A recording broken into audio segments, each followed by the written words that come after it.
Arrancamos una nueva edición de Café Financiero con toda la información necesaria para administrar mejor tu dinero.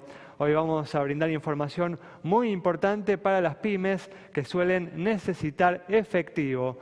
¿Cuánto te están cobrando hoy los bancos si apelás al descubierto en cuenta corriente? Vamos también a repasar las mejores alternativas de inversión para el actual contexto económico y en el último bloque vamos a dialogar con el economista Aldo Abrán para analizar la situación y las perspectivas de la economía argentina. Quédate con nosotros. Tras el siguiente intervalo vamos a regresar con todos estos temas y vamos a responder a todas tus inquietudes.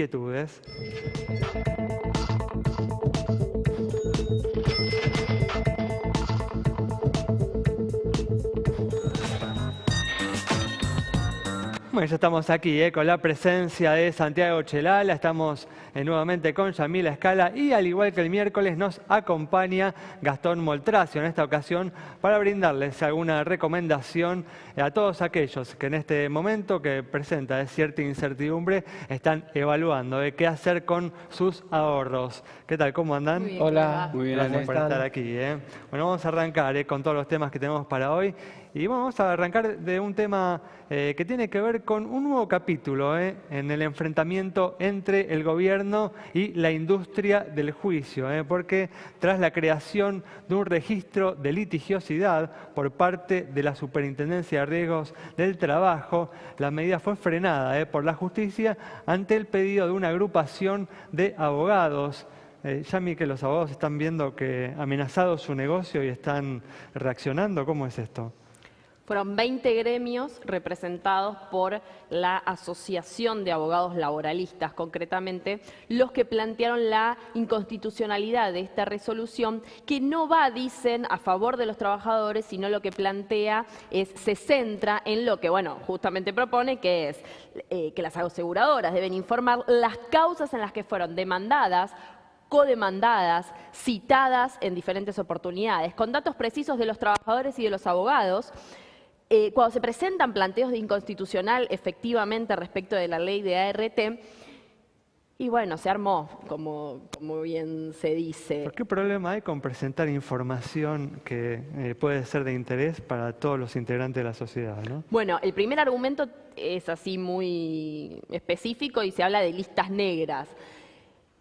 Entonces uno dice, bueno, a ver, es un planteo que generó que se frene esta medida. Estamos justamente en el plazo de esos 5 días que se dio para responder al Estado. Y en lo que se termina quedando es que este estudio, que uno lo piensa desde ya de la forma constructiva en la que se puede resolver un problema, tampoco es que tiene una contrapropuesta, porque si las cosas no se analizan a fondo, tampoco se puede hacer una evaluación de, bueno, cuáles fueron esas demandas, por qué. Y también calculo que específicamente tiene que ver con la reiteración de los eventos, que ahí es donde tal vez se puede encontrar, bueno, a ver, el que estudia esto lo sabe mejor que vos y que yo, pero donde se puede encontrar un patrón, donde se puede seguir una línea, donde bajo la existencia de este registro se puede pensar en que se van a cuidar más y en que esto de alguna manera va a influir en que finalmente haya menos litigiosidad.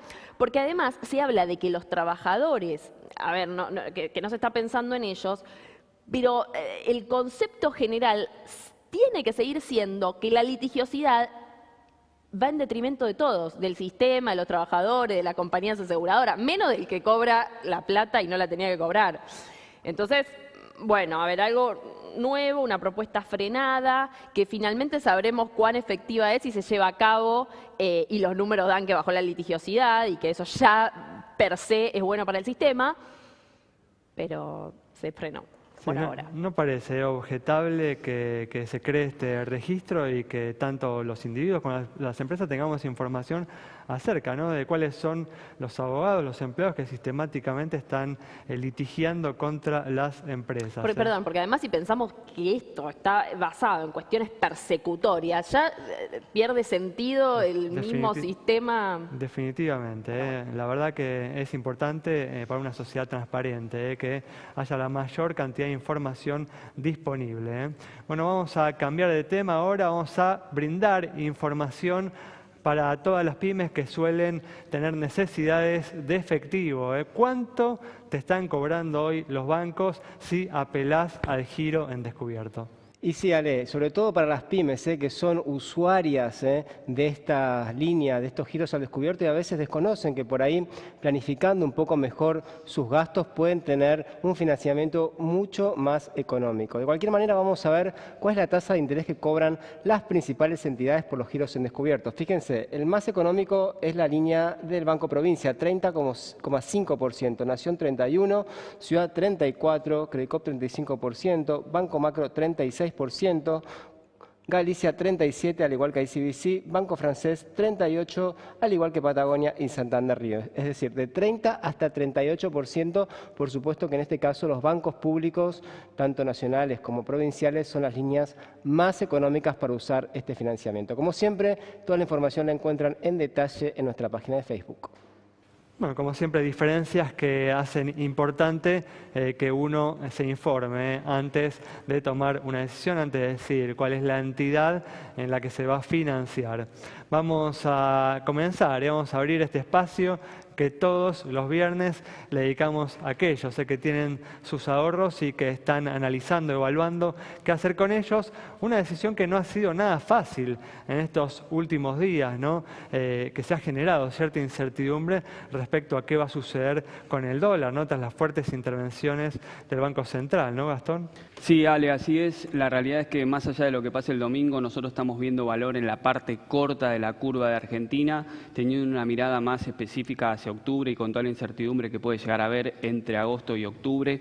Explica, Gastón, qué es la parte corta de la curva, ¿no? Para nuestros televidentes que nos están viendo, ¿no? Sí, claro. La parte corta de la curva hace alusión al segmento corto de bonos en dólares, es decir, cuando uno va a los bonos tienen la parte corta, la parte media y la parte larga, es decir, los bonos que vencen muy pronto son la parte corta, la parte media son los que tienen mayor a 7 años de duration, la parte larga mayor a 10 años de duration. Entonces nosotros hoy en día estamos recomendando ir a bonos cortos en dólares que tienen muy buenos rendimientos. La realidad es que desde que empezó a traccionar Cristina en las encuestas y después del rechazo que tuvo Argentina respecto de la no entrada como mercado emergente, esos bonos que rendían alrededor de 4% en dólares ahora están rindiendo arriba de 5%, con lo cual la realidad es que vemos una buena oportunidad ahí y no es necesario asumir un riesgo precio demasiado alto porque, como decíamos antes, los bonos cortos son los que menos volatilidad tienen. ¿Te gusta, Gastón, algún bono en particular? Mirá, la verdad que tenemos dos. El Bonar 20, que es un bono muy cortito que rinde arriba de 4%, es una buena alternativa. Y para los que quieren un poquito más de duración, el Bonar 2024, que vence su capital final en el año 2024, pero va amortizando a lo largo de su vida, con lo cual la vida promedio del bono es de 3 años y medio. Ese bono rinde arriba de 5% en dólares. Bueno, alternativas entonces para tener en cuenta en el actual contexto económico. Cerramos de este modo el bloque. Quédate con nosotros. En instantes estamos nuevamente con vos.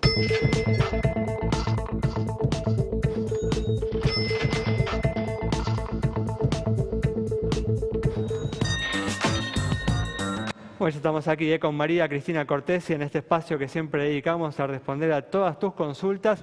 Hoy nos vamos a concentrar en consultas relacionadas con la salud. ¿Qué tal, María? ¿Cómo andás? Hola, ¿qué tal? Gracias por estar una vez más aquí. No, por favor, gracias a ustedes. En instantes estamos con vos, pero antes, como siempre, vamos a responder sobre la situación de una entidad financiera. Así es, y mientras vemos números de bancos en pantalla, les cuento que es época de balance en la Bolsa de Comercio y uno de los que presentó esta semana fue el Grupo Galicia, que tuvo un incremento de su ganancia trimestral del 33,5%. Buenos números entonces para los bancos en esta primera tanda de balances en la Bolsa. Perfecto, bueno, vamos a comenzar a responder las consultas. Tenemos, por ejemplo, María, la de Javier, que nos dice que tiene un hijo con discapacidad y la empresa de medicina prepaga no le quiere cubrir el transporte a la escuela que concurre. Quiere saber dónde puede reclamar.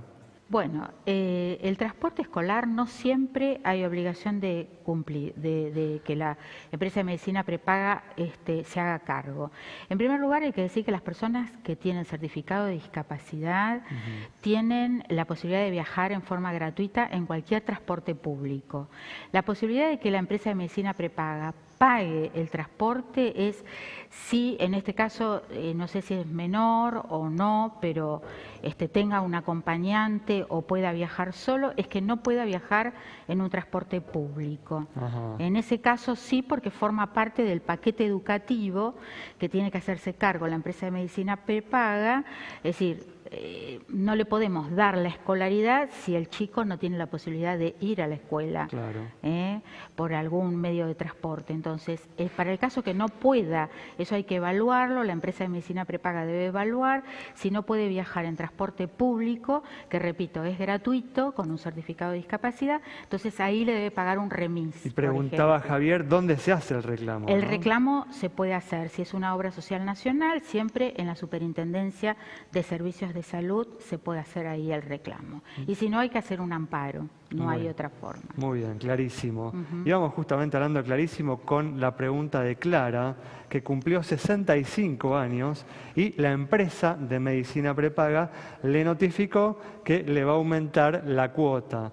Pregunta si esto es legal. Es bastante normal, ¿no? Esto. Sí, porque las empresas de medicina prepaga tienen la posibilidad, la ley les permite establecer 3 franjas etarias a partir de las cuales pueden aumentar la cuota, pero esto tiene que estar pactado de antemano y aprobado, por supuesto, por las autoridades regulatorias. Pero la ley de medicina prepaga lo que dice expresamente en el artículo 12 de la ley es que las personas con más de 65 años no se les puede aumentar la cuota si tienen 10 años de antigüedad en la afiliación.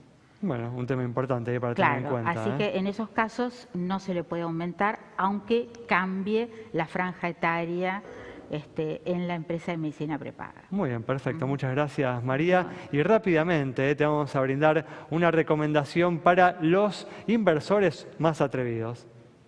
Así es, Ale. La verdad que para los inversores más atrevidos estamos viendo con muy buenos ojos un bono de la Ciudad de Buenos Aires que vence en el 2027.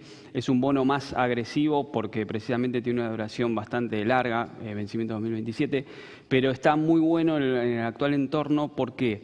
Porque en definitiva, si el mercado empieza a descontar que el gobierno de Mauricio Macri termina en el 2019 y por ende asumiría un gobierno distinto, un bono de la Ciudad de Buenos Aires de alguna forma asegura una continuidad en la gobernabilidad de un distrito que siempre ha estado gobernado por partidos más de centro. Entonces, lo que pasaría es que ese bono en un entorno adverso bajaría mucho menos que un bono soberano.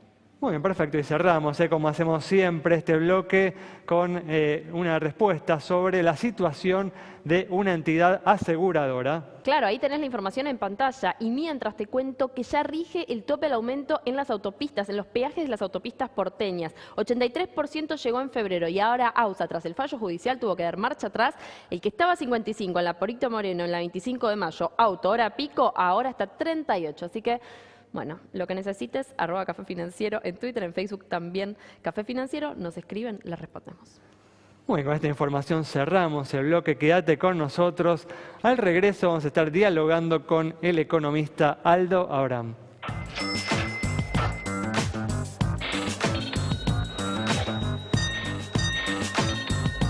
Bueno, ya estamos aquí con la presencia del economista Aldo Abraham para analizar la situación y las perspectivas de la economía argentina. ¿Qué tal, Aldo? ¿Cómo andás? Muy bien, un gusto estar con ustedes. Gracias por estar aquí una vez más. Para mí es un placer. Bueno, Aldo, esta semana algunos funcionarios del gobierno ya admitieron que no se va a poder cumplir con la meta de inflación del 17% establecida por el Banco Central.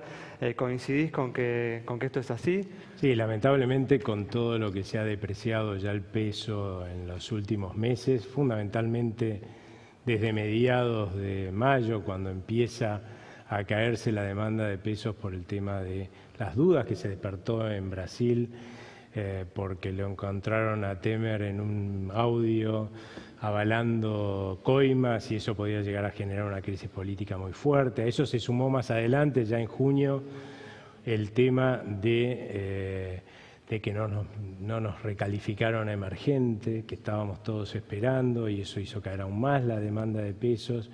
Y sobre todo eso, un Banco Central que yo creo que no tuvo en cuenta que esto no es Suiza, ¿no?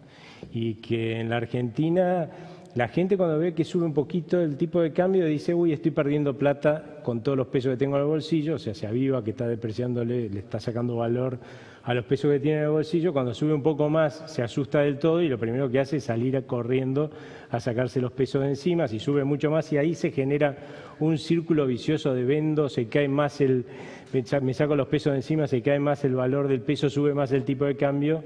Esas cosas hay que cortarlas rápido para que justamente no pase lo que está pasando ahora, ¿no? Tenemos un Banco Central tratando de defender el valor del peso cuando lo ha dejado subir un montón al dólar, le ha mostrado a la gente que puede depreciarlo un montón al peso y no moverse, y eso genera dudas, entonces ahora le va a costar, ¿no? Tu postura es que si se hubiera intervenido antes, de hecho, bueno, vos la última vez que estuviste acá señalabas que el Banco Central ya debería haber intervenido en ese momento. El Banco Central dejó, ¿no?, que el dólar llegara a 18 pesos para tomar la decisión de intervenir. ¿Vos crees que si lo hubiera hecho en ese momento, la utilización de reservas hubiera sido menor? Muchísimo menor, porque, a ver, de hecho el Banco Central cuando anuncia la salida del cepo, lo primero que dijo es que íbamos a un esquema de flotación sucia. Para que la gente entienda qué es flotación sucia, es cuando el dólar empieza a bajar, no es que le pone un piso, sino que lo va acompañando a la baja, pero lo modera, ¿sí? La oscilación para la baja es más lenta. Cuando empieza a subir, la modera a la suba, y de esa forma la gente no se asusta, porque no ve una fuerte pérdida del valor de la moneda que tiene en el bolsillo. Y eso es lo que funciona en la Argentina, justamente porque nosotros nos asustamos muy fácilmente cuando vemos que el dólar sube y bueno, salimos corriendo a sacarnos los pesos de encima, lo que hace que la escalada sea mucho mayor. Hoy la credibilidad del Banco Central está resentida y espero que realmente se ponga firme, venda los dólares que tenga que vender, porque si no, cada vez que más se resienta la credibilidad del Banco Central, más difícil va a ser ponerle un piso a la caída del valor del peso, que es lo verdaderamente importante, no la suba del dólar, porque esa caída del valor del peso después la vamos a ver reflejada en los precios de los bienes y en los precios de los servicios, porque en definitiva de lo que estamos hablando es que se achica un metro cuando vemos subir al dólar contra ese metro, y ese mismo metro es el que usamos para medir todos los demás bienes y servicios de la economía. Ahora, Aldo, lo que vos decís de intervenir para que el dólar no sube, a mí me recuerda un poco lo que hacía Néstor cuando el dólar valía 3 pesos o 4 pesos durante mucho tiempo, ¿no? ¿Por qué te digo esto? Cuando empezó esta devaluación estaba en 16. Suponete que el Banco Central, como vos decís, comenzaba a intervenir y a vender reservas para decir quiero que se quede en 16. Con una inflación de 20%, la gente empieza a ver que lo único que está barato, lo único que se queda fijo es el dólar. Lo único que está haciendo en ese caso es demorar algo que parecería inevitable, ¿no? Cuando todo sube, menos el dólar. Es que no es así, porque lo primero que vos vas a ver cuando se deprecia el peso es justamente que sube el dólar. Y después lo vas a ver reflejado en los precios. Entonces, todo lo que subió el dólar ahora, lo vas a ver en los próximos 3 o 4 o 5 meses reflejado, y después me vas a venir a decir de vuelta que el dólar está retrasado. ¿Qué parte te perdiste? El dólar está barato porque lamentablemente en la Argentina tenemos a los gobiernos provinciales y nacional con un déficit fenomenal que salen a buscar dólares afuera, inundan al mercado de dólares, y por el otro lado tenemos una economía todavía muy cerrada, más abierta que antes, pero muy cerrada, que implica que se importa poco y porque se importa poco se demandan pocos dólares. O sea, menor demanda de dólares, mayor oferta de dólares. Obviamente el dólar va a estar barato en la Argentina, pero si lo tratan de resolver por el lado del Banco Central, lo único que vamos a lograr es tener cada vez más inflación. Ya hemos visto, ¿no, Aldo, el efecto, ¿no?, de la suba del dólar en los precios de julio? Y lo vamos a seguir viendo. Lamentablemente ya se está anticipando que de vuelta las góndolas van a mostrar aumentos de precios en agosto, ¿no? ¿Cuál es tu proyección para la inflación de este año, si tenés alguna? Yo creo que lamentablemente va a estar por arriba del 20%, lo cual me va a implicar que el segundo semestre de este año la inflación no va a ser más baja que el segundo semestre del año pasado, lo cual es grave, ¿no? Ya acumuló, ¿no?, un 14% en estos primeros 7 meses del año. Sí, efectivamente, y bueno, veremos cómo, porque la realidad es que si no demuestra que el Banco Central que quiere defender el valor del peso, es muy probable que veamos que se sigue acumulando mucha más inflación, ¿no? En Argentina hay dos tipos de devaluaciones, ¿no? Las devaluaciones que después vienen acompañadas de un crecimiento económico, porque por ahí hace que repunten las economías regionales, los sectores transables, y las devaluaciones que vienen acompañadas de una baja de actividad y de recesión. ¿Pensás que estamos frente a alguno de estos dos escenarios? Yo creo que hay una reactivación que está en marcha. Creo que efectivamente no vamos a ir a una recesión por lo que hemos visto hasta ahora en el manejo de la política monetaria, pero el hecho de que no baje la inflación genera más incertidumbre. O sea, hay que bajarla rápido porque eso ayuda al crecimiento, ¿no? A que crezca mejor la economía. En eso estoy plenamente de acuerdo con el presidente del Banco Central. Bajar la inflación es la mejor forma de alentar el crecimiento porque si vos ves que baja la inflación, ese es uno de los principales problemas para el planeamiento en la Argentina, ¿no? Entonces, ¿quién va a invertir si seguimos teniendo inflación alta? Nadie. ¿Crees que esa es la condición central para lograr que la Argentina ingrese en una senda de crecimiento sostenido? No, hay varias más. Una importante es el tema de la reforma tributaria, que baje la presión tributaria en la Argentina, pero hay otra más, ¿no? Acá tenemos una elección por delante que está mirando tanto los inversores locales como los inversores extranjeros, porque no es casualidad que no llovieron inversiones. Todo el mundo tiene miedo de que los argentinos estemos dispuestos a votar, volver al anterior modelo. Y yo conozco poca gente que se quiera subir al Titanic, ¿no? ¿Cuáles son los sectores que te parece, Aldo, están llevando la locomotora de estos brotes verdes que se comienzan a ver en la economía? Pues ya más que brotes verdes te diría que está consolidada la reactivación, eso se nota en todos los datos privados y oficiales.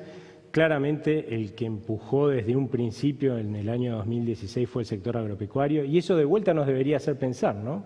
¿Por qué solamente ese sector fue el que creció fuerte el año pasado? Y todos los demás incluso cayeron. Fueron el que el Estado le bajó la presión tributaria, o sea, lo venía exprimiendo un montón y de golpe lo empezó a dejar de asfixiar tanto como lo asfixiaba antes. La presión tributaria sigue siendo alta para el campo, pero bajó. Y eso le permitió desarrollarse en toda su capacidad. Y fue el que le puso el piso a la recesión en el tercer trimestre y lo empezó a hacer crecer en el cuarto. O sea, creo que la dirigencia política está perdiendo parte de la visión de este problema, ¿no? De entender este problema, porque justamente si queremos un país que crezca fuerte, la única forma va a ser sacarle esta mochila con un monstruo inútil y enorme que tiene hoy puesta el sector productivo argentino. Muchas gracias, Aldo, por haber estado una vez más aquí. Nos vamos entonces Gracias con el análisis de Aldo Abraham sobre los importantes desafíos que tiene por delante la economía argentina para lograr e ingresar definitivamente a la senda del crecimiento. Nos encontramos el próximo miércoles a las 20:30 aquí en Metro.